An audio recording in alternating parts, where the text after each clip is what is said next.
Buenos días, sus señorías. Mi nombre es Fortuna Tejacinta y aquí da comienzo esta nueva entrega que lleva por título Crítica filosófica de la ley trans. O si remitimos al texto original de la ley, entonces tendría que ser Crítica filosófica del proyecto de ley para la igualdad real y efectiva de las personas trans y para la garantía de los derechos de las personas LGBTI. Como ya he señalado en redes sociales, partiré de un guión elaborado por Daniel Alarcón Díaz, un texto extenso que próximamente será íntegramente publicado en una revista especializada. Por razones de inteligibilidad, pues ya saben ustedes que no es lo mismo escuchar un discurso que leerlo, pues bien, he aplicado algunas modificaciones al texto original. También les señalo que en esta ocasión no utilizaré recursos audiovisuales en la postproducción, con el fin de evitar que YouTube pues pare el vídeo, aunque siempre puede recurrir al consabido argumento de contenidos no aptos. Bueno, en cualquier caso, allá vamos y empezamos con la parte de introducción. Después iremos analizando la ley párrafo a párrafo, atendiendo por supuesto a los párrafos más interesantes. Introducción. Las personas trans están muriendo. Con esta voz de alarma se presenta la problemática de un colectivo, los trans, incluidos en las siglas LGTBI, una problemática que desde el discurso oficial del Ministerio de Igualdad solo tendría dos posibles respuestas. Una primera respuesta adherida a las teorías queer y a la ideología de género en general, y que se focalizan en la idea de proteger a estos colectivos, de dar protección a estas personas que sienten que han nacido en un cuerpo equivocado y que contemplan como remedio a sus problemas pues pasar por la autodeterminación de género, así como por el libre uso de hormonas y de cirugías subvencionadas por la Seguridad Social. ¿Con qué fin? Pues con el fin de hacer congruente su sexo con su identidad autopercibida, es decir, con el sexo que ellos sienten que tienen realmente. Según el discurso oficial, la única alternativa posible pues sería la indiferencia, el odio, el rechazo o incluso la negación de la existencia de la realidad de estas personas trans. En otras palabras, Irene Montero y sus corifeos pues postulan que la única respuesta alternativa a la ley trans es la transfobia. Este es desde luego el discurso oficial que el Ministerio de Igualdad, dirigido por Irene Montero, del partido Unidas Podemos, socio del gobierno del PSOE, pues bien, es el discurso que administra y suministra desde las instituciones públicas hacia la sociedad civil. Discurso auspiciado por las asociaciones LGTBI, que el propio Ministerio financia con partidas presupuestarias millonarias. Por supuesto, también es el discurso que inspira y atraviesa la ley trans, de cabo a rabo.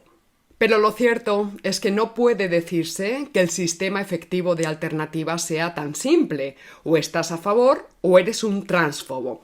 Y no tanto pues porque neguemos que la transfobia existe realmente, como porque pueden realmente constatarse alternativas frente al problema de los trans que, sumándose al reconocimiento de la necesidad de protegerlos, sin embargo, no se adhieran a las soluciones promovidas por las teorías queer y al Ministerio de Igualdad. Es decir, ojo con esto, porque el problema, o uno de los problemas más grandes, es precisamente este fundamento de las teorías queer. Dicho de otro modo, no hay razones de principio, no hay razones de peso para suponer que todo aquel que considera contradictoria la teoría del cuerpo equivocado y peligrosa, incluso catastrófica, la promoción de las terapias hormonales y de las cirugías genitales, la mutación del cuerpo, pues bien, no hay razones para suponer que siempre lo hace movido por un odio y una aversión profunda a las personas trans. Y esta es precisamente la posición desde la que ofreceremos a continuación una crítica de la ley trans. No porque consideremos que no exista la problemática trans, ni menos aún porque neguemos las personas trans, sino porque negamos las teorías queer como plataforma teórica desde la que conceptuar y resolver esos problemas. En otras palabras, aquí rechazamos con contundencia las teorías queer como plataforma teórica desde la que abordar la cuestión de la transexualidad. Ya en el capítulo 121 de este canal, por cierto, titulado Ideología de género, señalábamos que el problema con el concepto género no es solo que su uso, incluso en contextos académicos, sea ideológico, panfletario y sectario, sino que por el modo en que se usa el término género, pues la mayoría de las veces resulta incluso incomprensible saber qué se quiere decir. El género es sin duda uno de los mayores mitos tenebrosos que podemos encontrar en la España del presente, así como en general en toda esa región del mundo que llamamos Occidente, y que aparece a día de hoy completamente infiltrada con todas estas ideologías disolventes e ideas basura.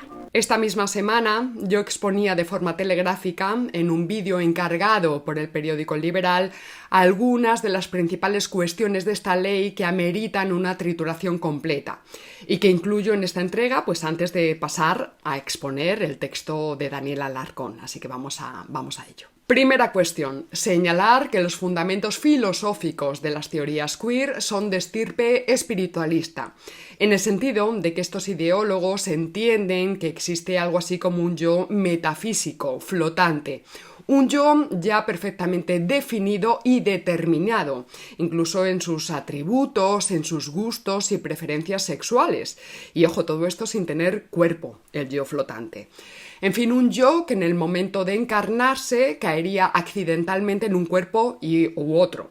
Y aquí es donde está lo metafísico del asunto. Ese yo sin cuerpo ya tendría identidad sexual. Es decir, ya sabría lo que le gusta, aun cuando no dispusiera de cuerpo. De ahí que sea común escuchar aquello de he nacido en un cuerpo equivocado. Ese yo se ha encarnado en un cuerpo equivocado. También es habitual oír a muchas mujeres proabortistas que el Estado debe reconocer el aborto como un derecho fundamental, ya que mi cuerpo es mío y hago con él lo que quiero. De nuevo vemos aquí operativa la idea torcida de que hay un yo metafísico, la nueva alma, que se posesiona de cuerpos.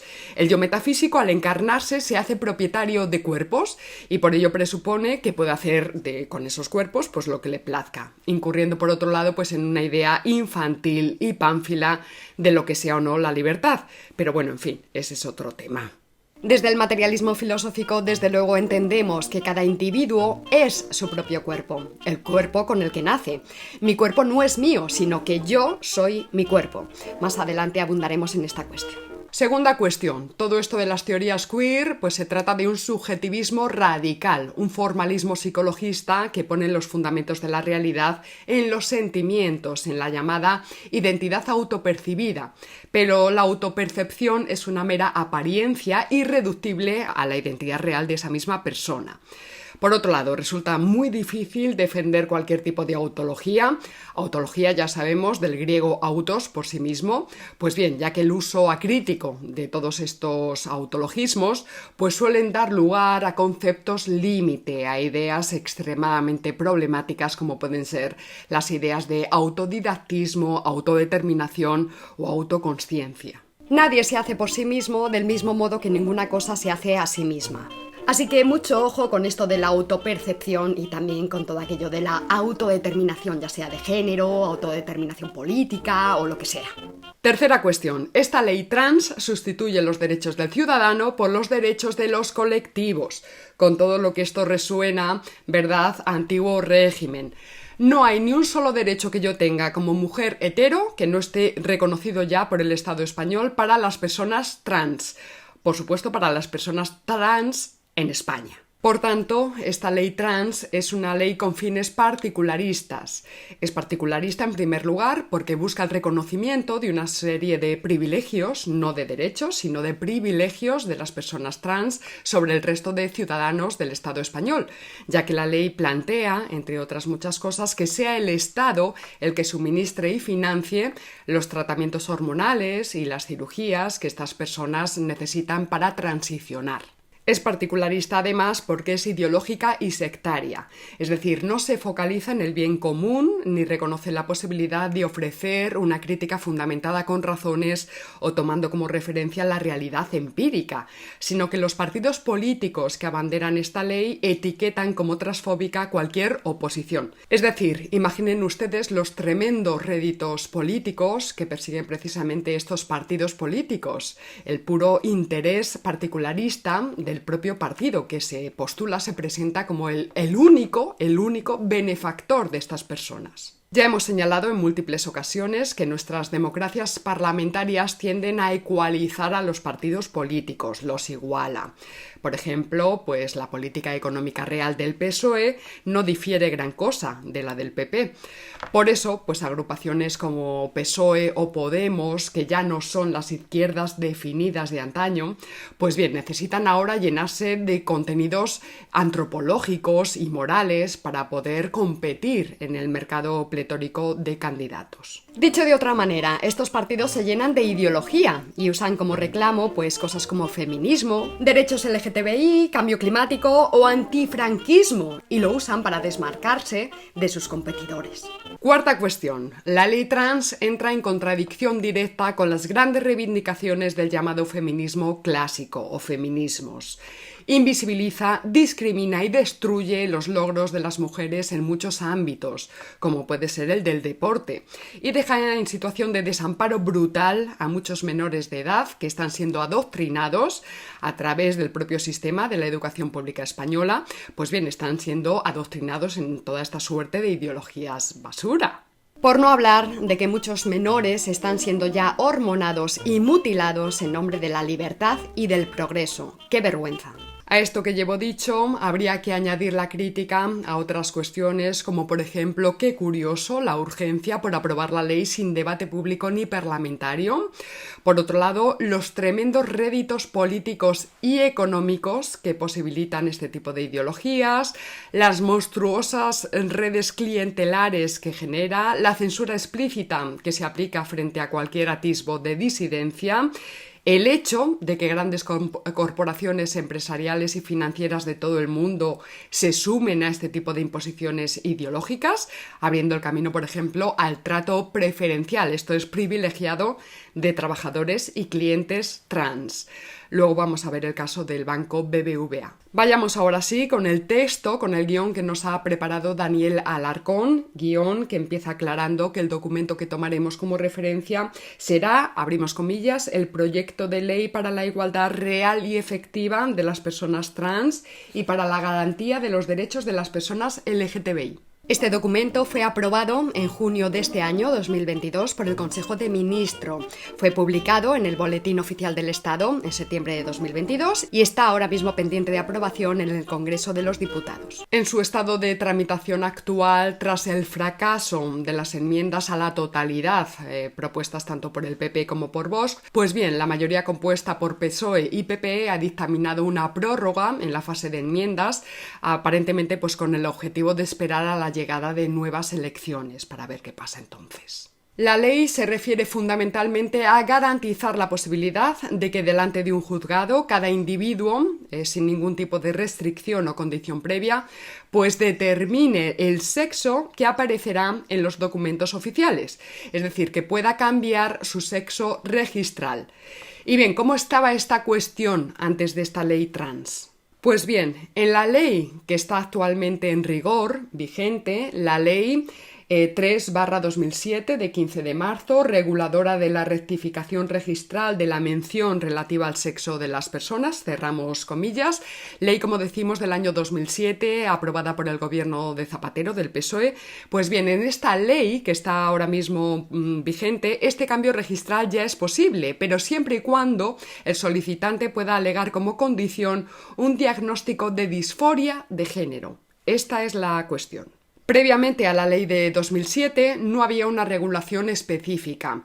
Los cambios de sexo registral quedaban a cargo de los tribunales, que exigían como condición que el solicitante pues se hubiese sometido a una cirugía de reasignación sexual, en el sentido de una adecuación externa total al sexo requerido. Todo esto lo estoy leyendo literalmente tal y como aparece entre comillas. Entonces exigían esto como una prueba fundamental del cambio de sexo, para que el cambio pues pudiese llevarse a cabo. En cuanto a la noción de autodeterminación de género, entendida como una ausencia de requisitos para el cambio del sexo registral, pues se han realizado ya también con anterioridad a la ley trans, pues proposiciones de ley similares que no llegaron a prosperar. Una del año 2017 del PSOE, que buscaba reformar la ley de 2007 y que, bueno, pues esta última propuesta del PSOE quedó varada con la convocatoria de nuevas elecciones. Luego tenemos otra de 2018 de Podemos y otra de 2021 con los grupos parlamentarios Republicano y Plural, incluyendo pues a Esquerra Republicana de Cataluña, a Más País y Junts per Catalunya, mientras que el anteproyecto de ley presentada por Irene Montero en el Consejo de Ministros pues no lograba ser aprobada. En ese punto estábamos antes de la nueva ley trans. La diferencia más importante entre el proyecto de ley que se debate actualmente y la propuesta de reforma del PSOE del año 2017 consiste en que en la de 2017, pues no se incluían medidas en materia de empleo, sanidad, educación o justicia. En cuanto a sanidad, en la nueva ley trans, en la de ahora, no hace referencia explícita a tratamientos como la cirugía genital, excepto para el caso de los intersexuales. Título primero, capítulo primero, sección cuarta de la nueva ley trans. Con todo, sería capcioso presentar la cuestión del sexo registral y de los tratamientos médicos como dos problemas absolutamente independientes, no solamente porque la ley sí que incluye aspectos médicos que están indirectamente relacionados con el tratamiento prescrito para la disforia de género, aunque no lo mencione explícitamente, sino también porque si bien puede disociarse esta cuestión de la del sexo registral, los fundamentos de los que se nutren ambas son idénticos, en el sentido de suponer que existe una identidad de género o sexo sentido, el sexo que se siente en el fuero interno, pues bien, que existe este sexo sentido y que sería incongruente con el sexo asignado por el médico en el momento del nacimiento. Y bueno, pues en nada, se trata de exigir a la sociedad un trato conforme al sexo sentido, aunque no se corresponda con el sexo asignado. Bien, hasta aquí esta breve exposición del estado de la cuestión en materia legislativa previa a la ley trans. Ahora tenemos que aclarar que el método que utilizaremos en esta crítica es ante todo el método filosófico, analizando las ideas filosóficas que la ley incorpora. Esto quiere decir que dejaremos a un lado pues otras alternativas, en particular el método estrictamente técnico-jurídico, que es el que analizaría pues las incompatibilidades o las consecuencias imprevistas que la ley puede tener al componerse con otras leyes. Muy relacionada con la distinción entre esas dos perspectivas, la filosófica y la técnico-jurídica, pues está también la que diferencia entre dos momentos distintos en la ley trans, que aunque estos dos momentos no están separados unos de otros, pues sí son disociables entre sí. Nos referimos al momento práctico o tecnológico de la ley y, por otro lado, al momento teórico o nematológico de la ley. Mientras que el momento práctico se refiere a las consecuencias que la ley tendría en caso de salir adelante, pues por ejemplo, pues sus implicaciones en el ámbito de los deportes, la medicina, el sistema educativo, las empresas, etcétera. Pues bien, el momento teórico frente a eso se refiere pues a los fundamentos filosóficos y antropológicos que la ley da a esas medidas. En cuanto a su momento práctico, las alternativas de crítica son principalmente tres: apoyo, si se considera que las consecuencias de la ley trans son positivas; rechazo, si se considera que son negativas; o indeterminación, si se pone provisionalmente entre paréntesis la decisión por considerarse que no se tiene suficiente información. Ojo, porque esta postura no hay que confundirla con la neutralidad. El método filosófico que seguiremos aquí se refiere principalmente al momento teórico de la ley, pero abarca también su momento práctico, en tanto que la crítica teórica de los fundamentos de la ley conlleva inevitablemente un diagnóstico también, al menos en parte, de cuáles serán sus consecuencias. Se trata, por tanto, de observar cómo la ley trans trae ejercitada ya cierta filosofía y de evaluar si se trata de una buena o de una mala filosofía. Ya hemos señalado al principio el pozo metafísico que acompaña a las teorías queer, así como su formalismo segundo genérico, en cuanto que sitúa a los sentimientos como fundamento de la realidad. A fin de realizar esta crítica teórica, desglosaremos algunos de los apartados incluidos en cada una de las partes de la ley, comenzando por el título. El título de la ley trans. En el título de la ley trans repetimos proyecto de ley para la igualdad real y efectiva de las personas trans y para la garantía de los derechos de las personas LGTBI. Pues bien, en este título la inclusión de los adjetivos real y efectiva para completar a la igualdad pues no es exactamente redundante, puesto que el sintagma igualdad real y efectiva busca enfatizar precisamente una contraposición con la igualdad legal o con la igualdad meramente formal, que no les sirve, que no les vale. Es decir, el título de la ley está oponiendo la igualdad ante la ley de las personas trans y las personas no trans, igualdad que ya existe, y la opone con la presunta desigualdad real que sí existiría, según ellos, una desigualdad que se mantendría en la sociedad, con independencia de esa igualdad en la forma jurídica. Es decir, aunque legalmente en España todos los ciudadanos tenemos ya los mismos derechos sin distinción de sexo, raza, origen, lengua, etc., pues claro, ellos buscan la igualdad, como dicen, real y efectiva. Esta elección de términos, el hecho de hablar de igualdad real y no de igualdad legal, es fundamental porque permite mecanismos que desde el punto de vista de la ley trans, son interpretados como desigualdades, tal sería el caso de la llamada discriminación positiva. Pero claro, desde el punto de vista social serían vistos como legítimos en la medida en que contribuyan a alcanzar esa pretendida igualdad real, algo que por otro lado pues es puro pensamiento Alicia. Es desde esta perspectiva desde donde se habla también de una presunta violencia estructural en donde cabe todo. Ahí cabría pues el machismo estructural como resultado del heteropatriarcado, cabría la violencia de género como resultado de la homofobia, cabría el racismo, la explotación laboral, la pobreza, el cambio climático como una violencia ejercida por el género humano contra la madre tierra, etc. Es decir, en este concepto de violencia estructural cabe de todo y hay opresión por todas partes hay. En definitiva, al hablar de igualdad real y no de igualdad legal, esta ley incurre en una suerte, como decía antes, de una suerte de pensamiento Alicia, presuponiendo que el Estado puede penetrar en todos los aspectos de la vida personal y social y poner los medios para alcanzar una pretendida Arcadia feliz, donde ya no habría desigualdades. Para contrarrestar esta ideología pánfila, basta con analizar la llamada paradoja nórdica. Les invito a buscarla por ahí en internet. Pero bueno, vayamos al siguiente apartado. Exposición de motivos en la ley trans. La exposición de motivos es la parte de la ley en la que el legislador expresa qué razones le han llevado a prepararla. Pues bien, en este aspecto ya al inicio podemos encontrar la siguiente contradicción. Voy a ir poniendo los textos completos para que quede un programa perfecto. Esta ley supone un importante avance en el camino recorrido hacia la igualdad y la justicia social, que permite consolidar el cambio de concepción social sobre las personas LGTBI.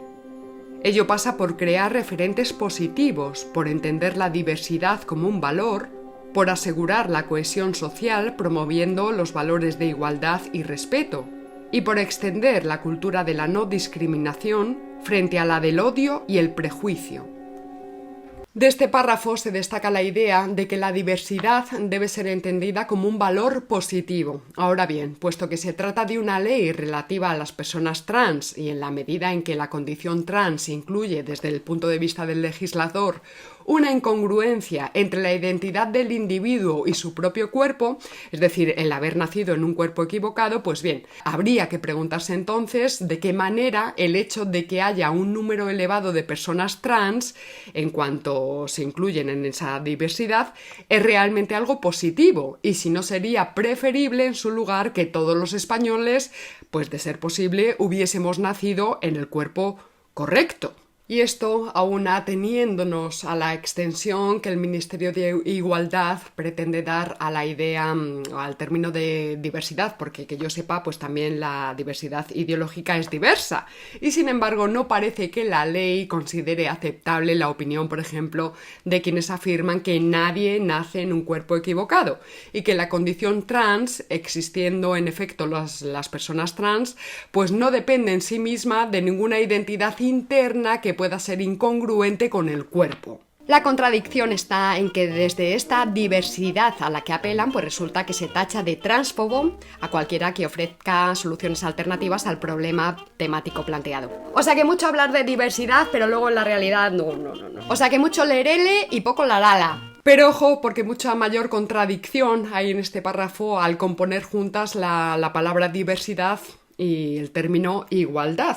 Tal y como ellos dicen, pues componen este principio de diversidad con el principio jurídico universal de la igualdad y no discriminación, sin distinción alguna de raza, color, sexo, idioma, religión, opinión política o de cualquier otra índole, origen nacional o social, posición económica, nacimiento o cualquier otra condición. Como digo, todo esto enunciado poco después en el mismo apartado. La igualdad y no discriminación es un principio jurídico universal proclamado en diferentes textos internacionales sobre derechos humanos, reconocido además como un derecho fundamental en nuestro ordenamiento jurídico. Como vamos viendo, los términos diversidad e igualdad aparecen como términos absolutos, enterizos, y funcionan aquí como ideas fuerza que orientan las directrices de la ley. Se intenta expresar así que la diversidad es inherentemente buena y que también lo es la igualdad, pero claro, el problema es que se trata de dos términos antagónicos, de manera que podría decirse, parafraseando una cita clásica, que así como no caben dos soles en el cielo, no caben en la ley la igualdad y la diversidad como principios simultáneos, o una cosa o la otra, pero a la vez.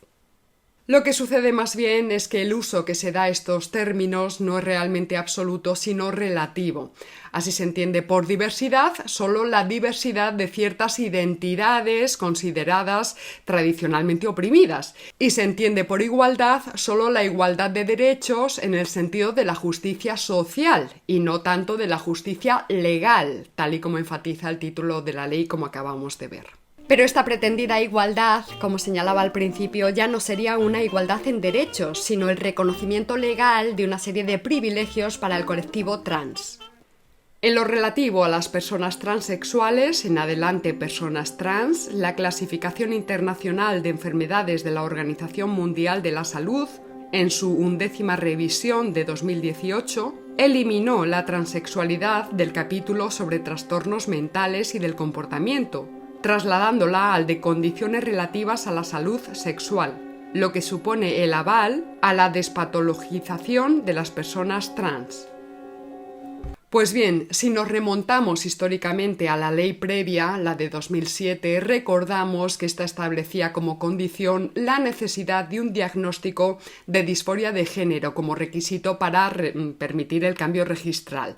Pero si de acuerdo con la OMS la transexualidad no es un trastorno mental, entonces el requisito de un diagnóstico pues ya carece de sentido, porque la condición trans sería tan válida como cualquier otra. Este razonamiento que hace el legislador, sin embargo, parte de un supuesto erróneo, que es la identificación de la transexualidad con la disforia de género, es decir, la noción de que la transexualidad y la disforia de género son lo mismo, y que por tanto, pues si la transexualidad no es un trastorno mental, tampoco debe serlo la disforia de género. Ahora bien, si no son lo mismo, puede concederse que la transexualidad no es un trastorno mental, pero que sí lo es la disforia de género. En este sentido, la primera contradicción que encontramos consiste en preguntarnos cómo es posible que si la disforia de género no es un trastorno mental, sea necesario, en cambio, pues garantizar la posibilidad de la cirugía genital o la hormonación, operaciones que violentan fuertemente la estructura corpórea del individuo, y sin la cual, pues quien la sufre, pues se verían abocados al suicidio. Vamos a explicarlo de otra manera. ¿Cómo puede ser que de no amputarse los senos de una mujer con disforia o los genitales de un varón con disforia, este vaya a verse conducido a quitarse la vida y que pese a todo no sea considerado un trastorno, cuya esencia, recordemos, pues consiste precisamente en la falta de firmeza del individuo, es decir, en la falta de firmeza ética del enfermo para conservar su propia vida? Debe entonces admitirse que la disforia de género es un trastorno mental, interpretado el sintagma para referirse simplemente pues, a la realidad práctica de aquellas personas a las que la percepción de sus propias características sexuales les resulta aversiva, es decir, que sienten horror hacia su propia condición sexual, llegando al límite de bañarse privadamente en ropa interior con tal de no verse los genitales, según experiencias narradas por quienes las sufren. Más difícil parece considerar la transexualidad como un trastorno mental, porque si bien es precisamente la disforia de género la que lleva a quien la padece pues a transicionar como una posible manera de resolver su problema frente a alternativas como la psicoterapia, pues bien, la disforia de género, no tiene por qué mantenerse una vez realizadas las cirugías, si efectivamente el transexual se siente más cómodo con su cuerpo después de ellas. No debe, en cualquier caso, ignorarse que ese modo de proceder puede ser análogo, en algunos casos, al modo de proceder de un médico que tratase, por ejemplo, la anorexia de su paciente, pues prescribiéndole una liposucción, en lugar de procurar resolver la aversión que el paciente sufre hacia su peso, pues intentar resolverlo de otras maneras. En cuanto a la noción de autodeterminación de género, Elizabeth Duval ha afirmado de ella que no significa que un niño escoja libremente con libre albedrío cuál es su identidad, sino que es simplemente un mecanismo jurídico que reconoce una identidad que ya existe. ¿Ven lo del yo metafísico?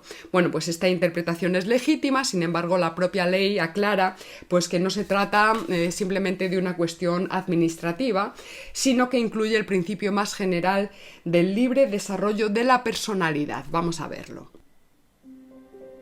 El derecho al cambio registral de la mención al sexo se basa en el principio de libre desarrollo de la personalidad, artículo 10.1 de la Constitución, y constituye igualmente una proyección del derecho fundamental a la intimidad personal consagrado en el artículo 18.1 de la Constitución. A este respecto, el Tribunal Constitucional, de tal fecha, estableció que con ello está permitiendo a la persona adoptar decisiones con eficacia jurídica sobre su identidad. La propia identidad, dentro de la cual se inscriben aspectos como el nombre y el sexo, es una cualidad principal de la persona humana.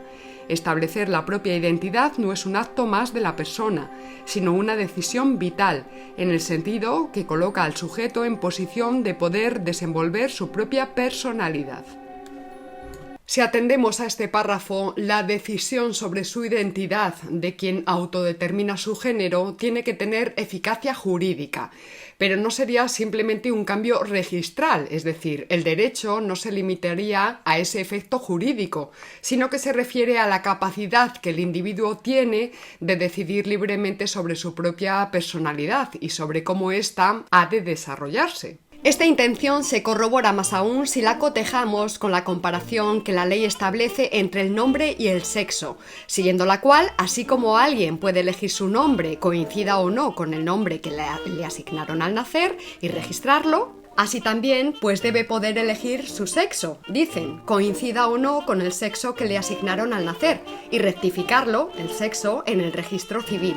Ahora bien, esta comparación no podría ser más desacertada, porque mientras que los nombres quedan hasta cierto punto dentro del margen de arbitrio del hombre, es decir, son contenidos de lo que los griegos llaman el nomos, sin embargo, no cabe decir del sexo, que forma parte más bien de la physis, esto es de la naturaleza, pues no cabe decir del sexo que se trata de algo sujeto al arbitrio y a la libre decisión de cada individuo. Lo que sucede en realidad es que nadie puede decidir libremente sobre el desarrollo de su propia personalidad, sino que son diferentes factores objetivos, dispuestos por la biología o por la cultura, los que me determinan a mí y a mi personalidad, desde el exterior de mi conciencia.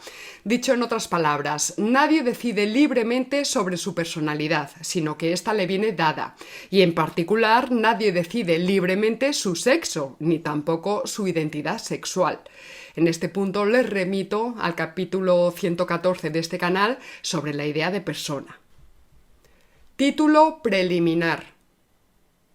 Hechas estas apreciaciones acerca de la exposición de motivos con la que la ley justifica sus medidas, vamos a analizar ahora 3 definiciones que incluye en su siguiente sección, que es el título preliminar, y que no cumplen un papel meramente aclaratorio, sino central en el contenido doctrinal que la fundamenta. Son las siguientes, vamos a verlas una a una. Identidad sexual. Vivencia interna e individual del sexo tal y como cada persona la siente y autodefine, pudiendo o no corresponder con el sexo asignado al nacer. Esto aparece en el título preliminar, artículo 3, apartado H. Expresión de género, manifestación que cada persona hace de su identidad sexual. Esto aparece en el título preliminar, artículo 3, apartado I. Persona trans. Persona cuya identidad sexual no se corresponde con el sexo asignado al nacer. Esto aparece en el título preliminar, artículo 3, apartado J. Empecemos por la primera definición, identidad sexual. El aspecto más destacable pues es precisamente su carácter interno, es decir, es vista como una vivencia puramente subjetiva y privada, a la cual accede solamente cada individuo respecto de sí mismo, sin que otro pues pueda decir cuál es su identidad, puesto que ningún otro puede conocer mejor que él mismo lo que siente. Pues bien, vamos a analizar sus componentes. Identidad y sexual son los términos que se manejan. Ahí podemos fácilmente observar que no hay ninguna razón de principio para suponer que se trata de algo puramente subjetivo. Y sin embargo, pues tiene que haber algún medio por el cual, partiendo de la idea genérica de identidad, término netamente filosófico y lógico, se haya llegado a esa definición. Entonces vamos a ver cómo se llega a eso. Puesto que el sexo se refiere, en un contexto antropológico, a la persona, puede concebirse la identidad sexual como una especificación de la idea más general de la identidad personal. En este punto les remito al texto original de Daniel Alarcón, donde él explica la doctrina de la identidad tomada desde el materialismo filosófico. Yo voy a simplificar bochornosamente su exposición y me voy a limitar a señalar que en el momento de hablar de una identidad sexual, lo primero que debemos determinar es cuáles son los términos que son idénticos entre sí. Pues bien, esos términos identificados no pueden más que ser personas, de manera que la identidad no la tiene nadie consigo mismo, es decir, que la identidad no es puramente subjetiva y privada, sino que la tiene con un otro con el cual se compara. Es decir, la identidad personal siempre es una identidad social, esto es importantísimo, la identidad personal siempre es una identidad social. La identidad sexual no es algo que esté adentro del individuo, en el interior de su subjetividad, en la forma de un sentimiento profundo, ni mucho menos es algo que esté ya determinado en una especie de yo flotante y metafísico y sobre todo sin cuerpo. La identidad sexual es algo totalmente objetivo, algo que se determina desde el exterior de ese mismo individuo.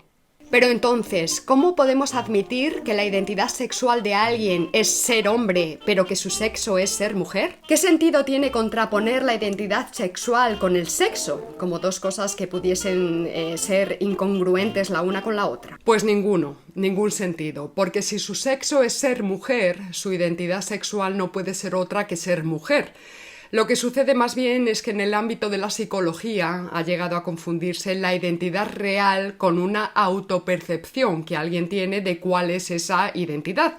Es decir, se atiende a lo que percibe cada persona que es, si es español o no es español, si se siente español o no se siente español, si es varón o es mujer, si es policía o es maestro, si es joven o es anciano, etc. De esta manera, para determinar la identidad de una persona, pues bastaría con preguntarle qué siente. Lo cierto es que saber cómo alguien se autopercibe es muy importante en ciencias sociales, pero el error está en concebir que esa autopercepción tiene por sí misma valor de verdad. Es decir, que si alguien percibe que es varón, entonces es varón, aunque objetivamente estés viendo que es una mujer. La autopercepción es una mera apariencia, irreductible a la identidad real de la persona, se autoperciba esta persona como se autoperciba. Por muy intensamente que yo me autoperciba como japonesa, pues resulta que yo no soy japonesa, sino española, y a mucha honra. Vayamos ahora a la segunda expresión que hemos mencionado más arriba, la idea de expresión de género. No es difícil entrever que en realidad esta se encuentra pues directamente ligada con la primera, con la que acabamos de criticar, porque si la identidad sexual se concibe como algo interno, la expresión de género sería la exteriorización de la identidad que se lleva dentro. La expresión de género va de dentro hacia afuera, expresar el género de la identidad esa que antes has sentido. Sin embargo, es ese dualismo absoluto entre un dentro y un afuera del sujeto, propio, por cierto, de la tradición del idealismo alemán, el que tratamos de reformular hoy aquí, en el momento de definir la identidad personal, pues como hemos visto, la identidad sexual no es algo que esté dentro del sujeto, sino algo que lo relaciona desde fuera con segundos y terceros sujetos, en un contexto ya objetivo. El sintagma expresión de género, expresar el género, constituye por tanto un concepto mal formado. Resulta problemático además que en el momento de definir la expresión de género, la ley remita a la identidad sexual y no a la identidad de género. Es decir, que utiliza los términos sexo y género como si fueran intercambiables, cuando, bueno, pues aunque sexo y género son conceptos conjugados, pues resulta que no son exactamente lo mismo. Aquí estamos viendo cómo Daniel Alarcón bailando fino, ¿eh? Vayamos ahora al tercer sintagma que presenta la ley trans, que hemos puesto más arriba, la definición de persona trans. Pues bien, la ley destaca de un lado la identidad sexual y de otro, pues el sexo asignado al nacer.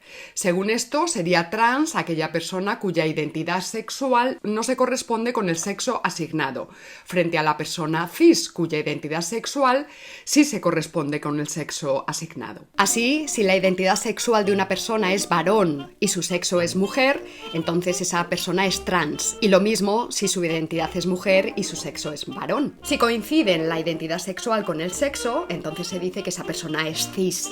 Ahora bien, como hemos visto, la identidad sexual real, efectiva, no es algo separado del sexo, algo que después puede ser incongruente o no corresponderse con él.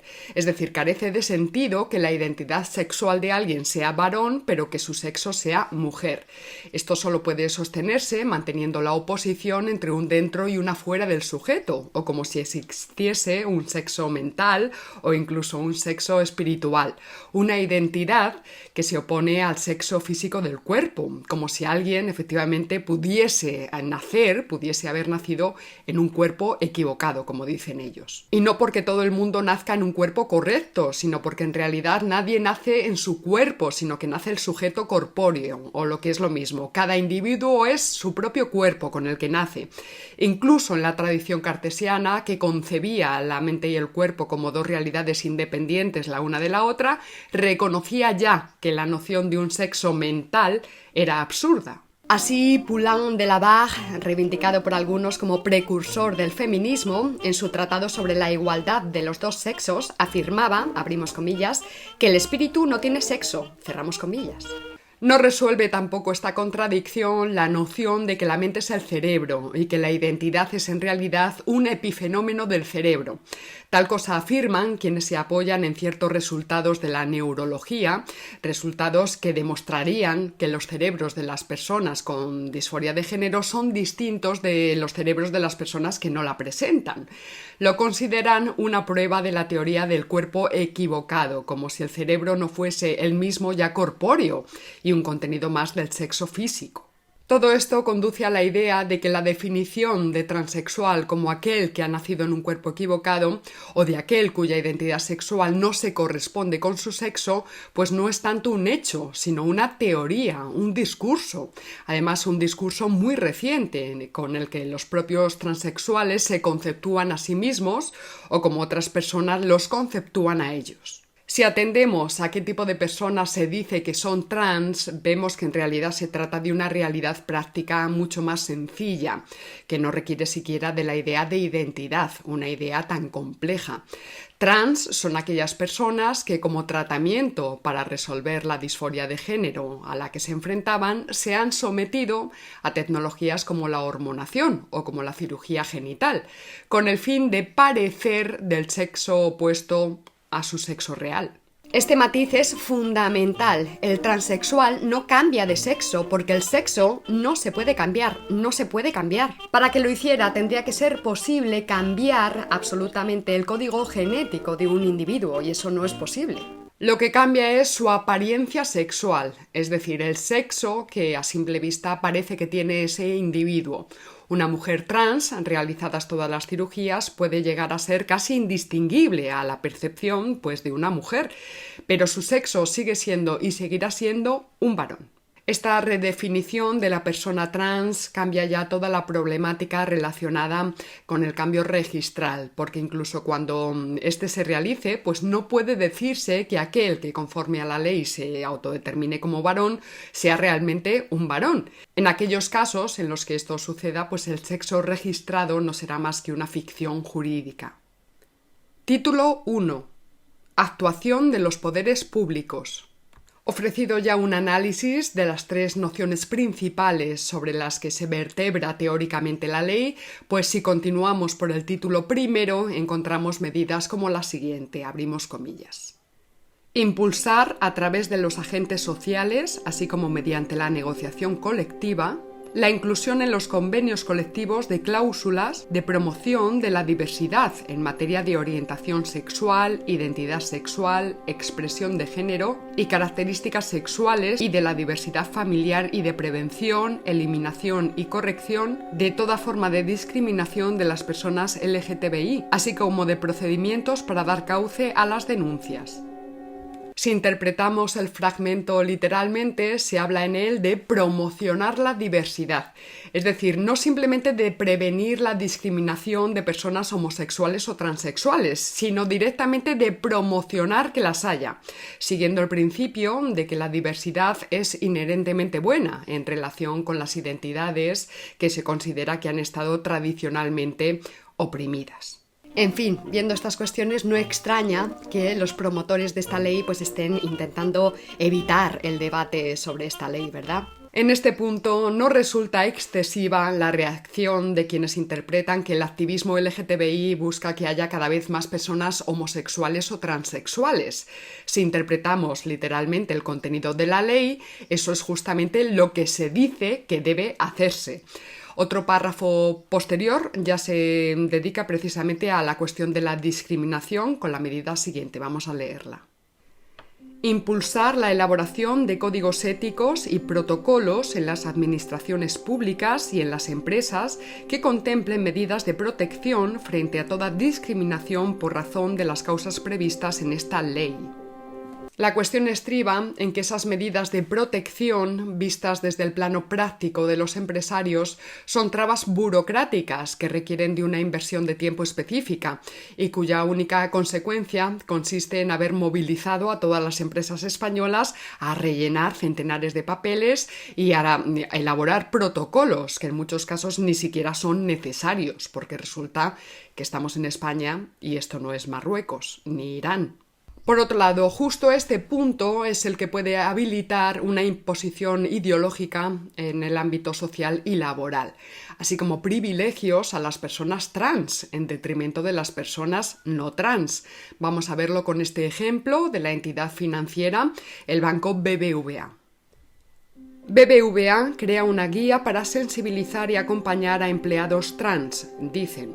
Diversidad Trans, punto de encuentro, es el manual presentado por la entidad financiera que recoge pautas y protocolos enfocados a apoyar a empleados o clientes trans o en transición de género. La diversidad y la inclusión en general, y particularmente la LGBTIQ+, están intrínsecas en el ADN de BBVA y forman parte de sus objetivos estratégicos y de negocio. Cerramos comillas. Bueno, al menos estos lo dejan claro, ¿no? Estas cuestiones forman parte de los objetivos estratégicos y de negocio del BBVA. Pero bueno, vamos a hacernos algunas preguntas. ¿Acaso este tipo de protocolos no abren la puerta a posibles tratos preferenciales a empleados y a clientes trans? Es decir, a activación de privilegios, por ejemplo, cuotas especiales para la contratación de personas trans, cuentas especiales para clientes trans, etc. Por otro lado, no evidencian este tipo de actuaciones por parte de grandes corporaciones empresariales, entidades bancarias y gobiernos de medio mundo. ¿No evidencia esto el tremendo poder de los lobbies LGBTI? Este es un añadido mío, que conste, no de Daniel Alarcón. Y vamos ahora a las medidas destinadas al ámbito sanitario. Garantizar que todas las estrategias, planes, programas y actuaciones que desarrollen en el ámbito de las políticas sanitarias incorporen las necesidades particulares de las personas LGTBI. Sin embargo, si nos remontamos al tratamiento que los medios informativos dieron al reciente fenómeno de propagación de la conocida como viruela del mono, y siguiendo las exigencias de las asociaciones de activistas LGBTI, que desde el principio consideraron que focalizar la atención en los entornos de contagio efectivos, principalmente homosexuales, pues consideraban que era una expresión de homofobia y que suponía estigmatizar al colectivo. Pues bien, observamos que de lo que se trataba era deliberadamente de evitar un trato diferenciado de los homosexuales, a quienes afectaba en particular esta viruela del mono. Se silenció por parte de medios de comunicación oficiales y extraoficiales, por parte también de los gobiernos. Las consecuencias de todo ello eran, para la población homosexual, una infraestimación del peligro de infección real en que se encontraban. Para el resto de la población significaba, sin embargo, una sobreestimación del peligro. Porque si la incidencia es de un 20%, pero de ese 20% resulta que 9/10 partes son homosexuales, entonces un homosexual tiene mucha más probabilidad de encontrarse en peligro que alguien que no sea homosexual. Y eso implica que tiene que tomar medidas de precaución mucho más severas que otros, si quiere prevenirse con eficacia del contagio. Pero bueno, sigamos, porque aún en el mismo ámbito sanitario vemos la siguiente medida. Vamos a ella. Orientar la formación del personal y profesionales de la sanidad al conocimiento y respeto de la orientación sexual, identidad sexual, expresión de género y características sexuales, así como de las necesidades sanitarias específicas de las personas LGTBI. Este párrafo se traduce en realidad en la activación de cursos obligatorios de adoctrinamiento a médicos, cursos ofrecidos por activistas de género en los que llegan a negarse conocimientos básicos de la biología en cuanto a la realidad de los sexos. Conocimientos que además pueden ser esenciales en el momento de tratar a un hombre trans, con las particularidades en cuanto a tratamiento farmacológico, en cuanto a particularidades de una mujer o de un hombre, con independencia de cómo se autoperciba, ya que no todas las enfermedades afectan igual a ambos sexos, ni se curan de la misma manera. Dicho en otras palabras, la enfermedad no se fija en la identidad sexual, sino en el sexo real, en el sexo físico de la persona, que es lo que el médico debe ante todo pues tener en cuenta. Este tipo de premisas ideológicas pues han hecho que numerosos médicos se posicionen en contra de la ley trans. Vemos el mismo tipo de medidas en relación al personal docente, profesores de instituto y maestros de escuela, a quienes de salir adelante la ley se les exigirá acreditar su adhesión a la papilla ideológica de género, pues en procesos de oposición o en concursos de méritos. Vamos a verlo ahora. El Gobierno, previa consulta a las comunidades autónomas, incluirá contenidos relativos al tratamiento de la diversidad sexual, de género y familiar de las personas LGTBI como uno de los aspectos que, en el marco de la atención a la diversidad, podrá ser tratado de manera específica en las pruebas que se realicen en los procedimientos selectivos de ingreso, acceso y adquisición de nuevas especialidades correspondientes a los cuerpos docentes establecidos en la Ley Orgánica 2/2006 de 3 de mayo. Se incluirán también dichos contenidos en los proyectos de dirección que se presenten en los concursos de méritos para la selección de directores o directoras de los centros públicos.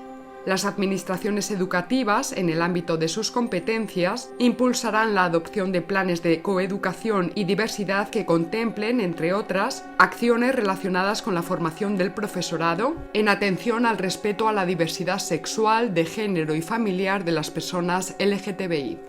En cuanto al contenido que la ley prevé para las clases, se insta a incluir referentes LGTBI en los materiales escolares, enfatizando la orientación sexual de tal o cual compositor o personaje histórico, sin que quede muy claro qué relación puede albergar con un teorema matemático, por ejemplo, o con una ópera, pues el que quien los construyó tuviese tal o cual preferencia en la intimidad de su alcoba. Las administraciones públicas, en el ámbito de sus respectivas competencias, fomentarán el respeto a la diversidad sexual, de género y familiar en los materiales escolares, así como la introducción de referentes positivos LGTBI en los mismos, de manera natural, respetuosa y transversal, en todos los niveles de estudios y de acuerdo con las materias y edades. Título 2. Medidas para la igualdad real y efectiva de las personas trans. Es en el título 2 donde aparece la medida más importante que incluye la ley, en un apartado en el que se dice lo siguiente. El ejercicio del derecho a la rectificación registral de la mención relativa al sexo en ningún caso podrá estar condicionada a la previa exhibición de informe médico o psicológico relativo a la disconformidad con el sexo mencionado en la inscripción de nacimiento, ni a la previa modificación de la apariencia o función corporal de la persona a través de procedimientos médicos, quirúrgicos o de otra índole. Es decir, que para proceder al cambio de sexo en el registro civil, pues bastará decir que la persona así lo siente. Ya no será necesario tampoco un diagnóstico de disforia de género, como sí es necesario en la ley de 2007 que todavía permanece vigente. La medida aclara, sin embargo, que la discriminación legal que los varones sufren en España a favor de las mujeres, llamada discriminación positiva, no se aplicará en retroactivo respecto de situaciones jurídicas previas, aunque sí para las situaciones jurídicas que se generen a partir del cambio del sexo registral. Es decir, que si un varón es condenado por violencia de género y con posterioridad a la condena cambia su sexo registral, la situación no variará respecto al momento en que fue condenado. Sin embargo, si ya había cambiado su sexo registral antes de ser acusado y condenado, ya no se aplicaría el tipo por el que se condena a un varón que ha agredido a su mujer, sino que se aplicaría el tipo por el que se condenaría a una mujer que ha agredido a su pareja, también mujer, en una relación lesbiana. Del mismo modo, si un hombre cambia de sexo registral antes de realizar unas oposiciones a bombero o a policía, con los baremos y cupos para mujeres, porque se siente mujer, pues los baremos que tendría que satisfacer serían efectivamente los baremos exigidos para una opositora mujer, que son mucho más laxos. Además, ojo, podría conservar la plaza obtenida, aunque pasadas ya las oposiciones vuelva a cambiar su sexo registral hacia varón, porque de nuevo se vuelva a sentir hombre, después de los 6 meses desde el primer cambio registral. Es decir, se puede cambiar, el cambio registral se puede hacer varias veces, ¿verdad? Y no pasa nada. Bueno, esto puede ser un caos tremendo. Dice así la ley: transcurridos 6 meses desde la inscripción en el registro civil de la rectificación de la mención registral relativa al sexo, las personas que hubieran promovido dicha rectificación podrán recuperar la mención registral del sexo que figuraba previamente a dicha rectificación en el registro civil, siguiendo el mismo procedimiento establecido en este capítulo para la rectificación registral. Título 4. Infracciones y sanciones. Finalmente, ya para ir terminando, si analizamos el título 4, en donde la ley determina cuáles serán las infracciones de LGTBI-fobia y cuáles las sanciones que le corresponden, pues observamos que las divide en 3 tipos. Leves, que incluyen insultos relacionados con la orientación e identidad sexual o de género, daño a los bienes de una persona LGBTI por su condición o negativa a colaborar con ella. Esto, queda muy ambiguo, ¿verdad? Y que se sancionan estas infracciones leves con multas de entre 200 y 2.000 euros. Luego tendremos las infracciones graves, que incluyen la no retirada de los insultos en sitios web o redes sociales, la discriminación en negocios jurídicos o la obstrucción a la inspección sobre estos delitos. y que se sancionan con multas de entre 2.001 y 10.000 euros. Y luego tendríamos las infracciones muy graves que se sancionan con multas de entre 10.001 y 150.000 euros y que incluyen un tipo de infracción especialmente peligroso. Sería la promoción o la práctica de métodos, programas o terapias de aversión, conversión o contracondicionamiento, ya sean psicológicos, físicos o mediante fármacos, que tengan por finalidad modificar la orientación sexual, la identidad sexual o la expresión de género de las personas, con independencia del consentimiento que pudieran haber prestado las mismas o sus representantes legales. Fíjense en esto, con independencia del consentimiento de la persona afectada. Y es que si recordamos la definición que la ley trans da a la identidad sexual, es decir, vivencia interna e individual del sexo tal y como cada persona la siente y autodefine, pudiendo o no corresponder con el sexo asignado al nacer, pues bien, nos resulta difícil inferir que si un psicólogo profesional en el ejercicio de sus facultades intenta razonar, por ejemplo, con una chica adolescente para hacerle ver que es una mujer y no un chico encerrado en el cuerpo de una chica, y este psicólogo es denunciado por ella, entonces, bueno, pues este psicólogo puede ser acusado de delito muy grave de LGTBI-fobia y verse sometido a la multa astronómica prevista como sanción. Recordemos, entre 10.001 y 150.000 euros. Porque desde el punto de vista de la ley, este psicólogo estaría intentando cambiar la identidad sexual de ese adolescente que se siente varón, aunque su sexo sea el de mujer. Se interpreta así que la única terapia válida es la llamada terapia de afirmación, en la que el psicólogo, en lugar de razonar con su paciente, le sigue la corriente en su sentimiento y en cómo se autopercibe, con independencia de su sexo real. Precisamente lo trata entonces como si fuera un loco. Conclusiones. De todo lo que llevamos expuesto hasta ahora podemos concluir que el sexo no puede cambiar, ni tampoco depende de la voluntad o del sentimiento de nadie. Por tanto, una ley que ofrece la posibilidad de cambiar el sexo registral, es decir, el sexo que aparecerá incluido en los documentos administrativos oficiales, tiene mucho del carácter de una ficción jurídica. Pero yendo más lejos y apuntando también contra la ley de 2007, tampoco el que exista un diagnóstico de disforia de género es suficiente para que el sexo de quien lo sufre pues sea distinto realmente, ni tampoco cambia el sexo porque el paciente se haya hormonado y operado a través de cirugías, es decir, porque haya cambiado su apariencia en cuanto a genitales o mamas o lo que sea. Esto no cambia el hecho de que quien se somete a estos tratamientos, por ejemplo una mujer transexual, sigue siendo un hombre o viceversa. Ahora bien, esta realidad no prescribe por sí misma cómo se debe tratar a un transexual. En este sentido, resulta necesario adoptar una posición pragmática mucho más matizada para aquellos casos en los que, habiendo fallado todos los procedimientos alternativos para curar la disforia de género, las hormonas y la cirugía pues han resultado ser las únicas opciones.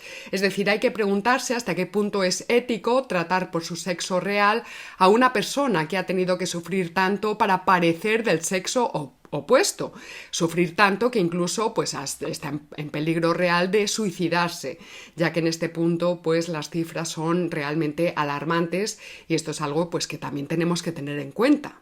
Poniendo un ejemplo concreto, si ante mi presencia tengo a una mujer trans que ha optado por la cirugía como vía para superar su disforia de género, pues no puede considerarse ética la actitud de dirigirse a ella reiteradamente y con intención en masculino.